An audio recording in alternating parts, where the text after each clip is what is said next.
அந்த குரு பகவான் வந்து உங்களுடைய ராசிக்கு 7ஆம் இடத்தில் உச்சம் பெறுகின்றார். மிக மிக சிறப்பு. கூட்டு தொழில் பண்றவங்களுக்கு மிகப்பெரிய அளவுல லாபங்கள் எல்லாமே வரும்.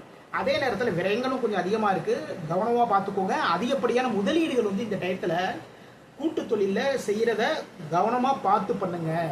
உங்களுடைய சக்திக்கு மீறி மிகப்பெரிய அளவுல வந்து முதலீடு பண்ண அதுல பாத்தீங்கன்னா வந்து நஷ்டமாயிட்டு அப்படிங்கிற ஒரு ஒரு பிரச்சனைகள் வரும்.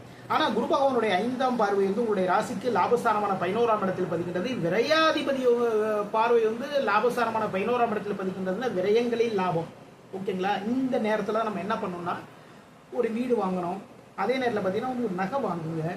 இதெல்லாமே பார்த்தீங்கன்னா மிகப்பெரிய ஒரு சிறப்பு. நல்ல நல்ல விஷயங்கள் எல்லாமே கொடுக்கும். இதெல்லாமே விரயத்தை வந்து லாபமாக வந்து நம்ம மாற்றிக்கணும். சரிங்களா?